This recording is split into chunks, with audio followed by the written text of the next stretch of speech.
우리 저 선생님, 자기소개 간단하게 좀 부탁드리겠습니다. 네. 안녕하세요. 지금 현재 일본어 통역사, 이제 기업체 통역이라든지, 방송 통역, 그리고 세미나라든지, 이런 곳에서 통역을 하고 있는 통역사, 일본어 통역사 김수민이라고 합니다. 뭐 그 많은 일 중에 왜 통역이 타이틀이 됐을까요? 제가 이제 대학 때부터 일본어를 전공을 했었고, 전공이 대학교 때 일본어였다. 네네, 그렇죠. 그러다 보니까 계속해서 그때부터 저는 이제 일본어로 아르바이트를 계속 했었어요. 통역 아르바이트를. 이제 전시회장이라든지 그때부터 굉장히 그런 활발하게 이제 국제 교류가 있었던 시점이다 보니까 그런 곳에서 일을 하다가 간혹 이제 불필요한 일들을 해달라고 요구하시는 경우가 있으세요. 예를 들면 뭐가 있을까요? 예를 들어서 사실 높은 분들을 만날 때는 통역사가 의전도 같이 겸해서 해요. 그러니까 예를 들어서 의전하시는 분 따로 있지 않아요? 따로 있지만 겸할 때도 있습니다. 당연히. 그런데 지금 말씀하신 것처럼 따로 있는데도 불구하고 통역사에게 의전 역할을 과하게 요구하신다거나 당연히 어떤 게 있을까요? 의전을 과하게 한다는 게. 예를 들어서 이런 경우죠. 예를 들어서 연사님이나 혹은 국무총리분이나 아니면 우리 좀 높으신 분들이 오셨어요.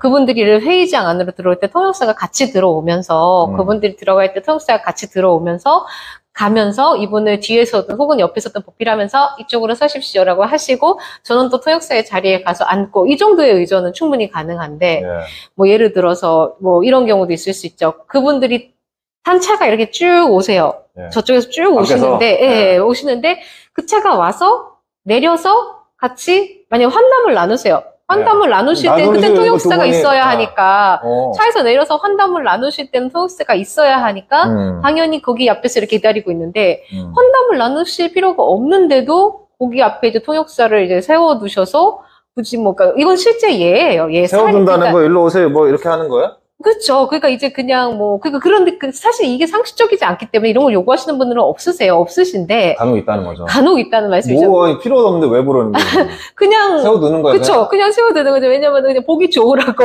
궁금한 게, 통역이 그러면 하는 절차가, 예를 들어서 이렇게 있다, 두 업체가. 이분이 얘기를 다 끝내면, 그걸 필기를 하든지 기억을 해뒀다가, 그 다음에 이렇게 전달하는 거야? 아니면, 말할 때 그거는 동시통역인가요? 네, 어떻게 되는 거예요, 절차가? 그러니까 이제 보통 저희가 순차 통역이라고 하면은 지금 말씀하신 대로 말씀하시는 중간에 노트 테이킹을 통해서 메모를 했다가 말씀을 전달하는 게 순차 통역이고요. 근데 그게 그냥 이걸로 그냥 머리로만 기억하는 거 아니면 필기 이게 한 개 이거 어떻게 언제 봐요? 한 문장 정도를 말씀하시는 거면은 당연히 머리로 기억할 수 있는데 예를 들어 그렇지 않잖아요. 어떤 분들의 특성은 내가 한 문장씩 통역사를 배려해서 끊어서 말하시는 분들도 있지만 그렇게 말씀하시기 힘들어서 말씀을 하시다 보면 중간에 못 끊고 쭉쭉 말씀하시는 분들도 계세요. 그런 분들한테 제가 죄송하면 끊어주세요라고 말씀드릴 수는 없잖아요.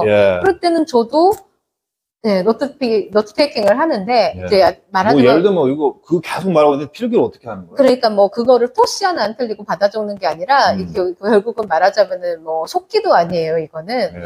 그러니까 저희만의 어떤 그러한 암호화된, 예를 들어서, 자주 반복되는 단어들은 암호 처리를 해가지고, 그런 식의 기호로 적어 놓는다든지.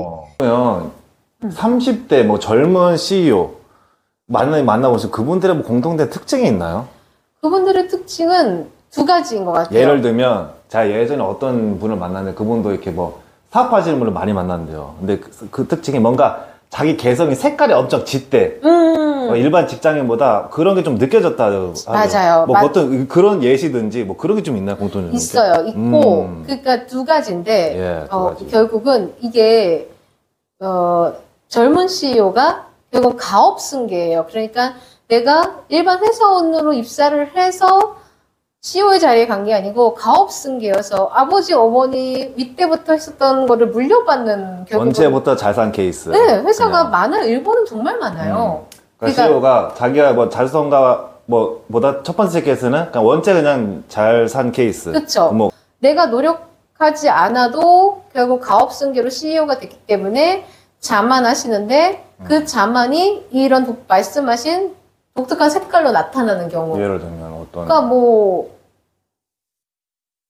우리 거를 왜 취급을 안 해줘? 우리 거 얼마나 좋은 건데, 뭘 몰라서 그러는 거야? 뭐 이런 식으로. 그러니까, 그런 거 다 얘기할 수 있잖아요. 네, 그렇죠. 뭐, 자부심이 있으면. 그런데 그게 조금 잘못된 표현으로 나타난다든지. 그리고 또 한 가지 경우는 그냥 정말로 어릴 때부터 그렇게 인식을 받고 자라 나는 이것을 이어야 한다. 그러다 보니까 아주 그거에 맞춰서 사고방식이 딱 이렇게 이 가업을 승계해서 나는 가야 한다 하다 보니까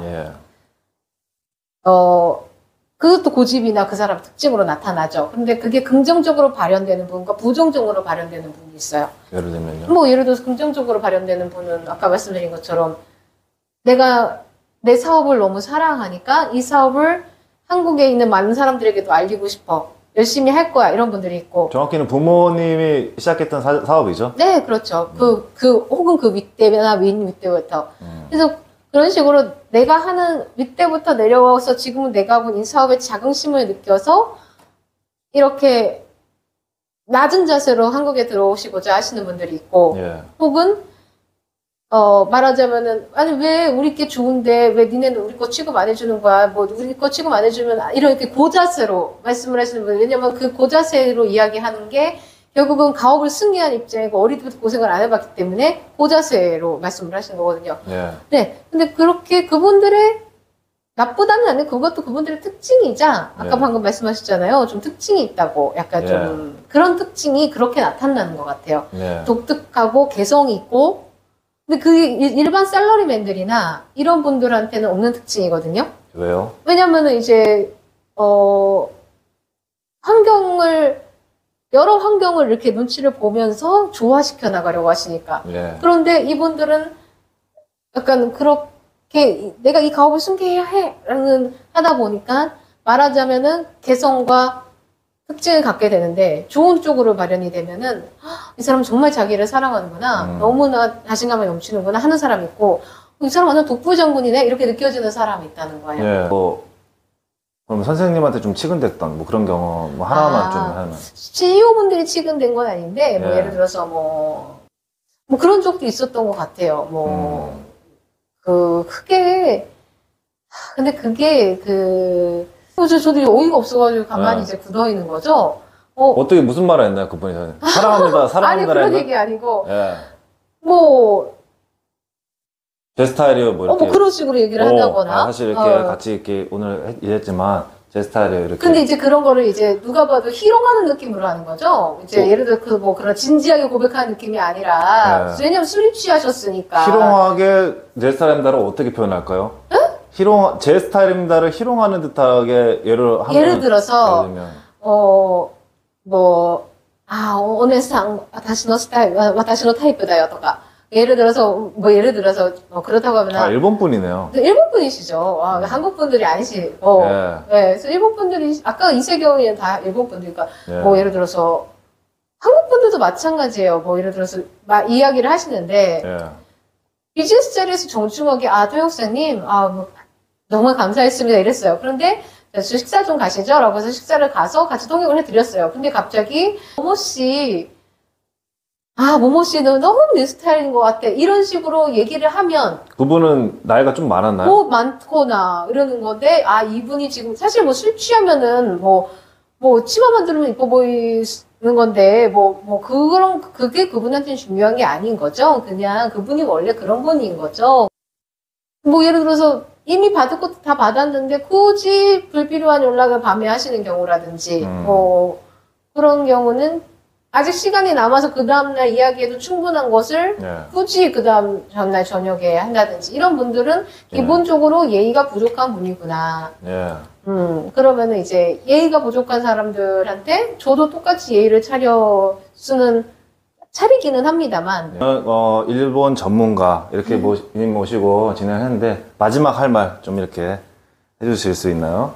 외국어를 이용해서 일을 하면서 일본어뿐만 아니고 중국어도 그렇고 영어도 그렇고 모든 이제 통역이라든지 번역에 종사하시는 분들이 나름대로 애로사항이 있고 또 자기만의 노하우라든지 그런 것들이 있을 거라고 생각하는데 그런 부분을 말씀을 드리면 어떨까 생각을 해서 그래서 도움이 됐는지는 모르겠어요. 그냥 나중에 뭐 궁금하신 것이 있거나 하시면은 말씀 주시면은 최대한도로 답변 드릴 수 있도록 하겠습니다.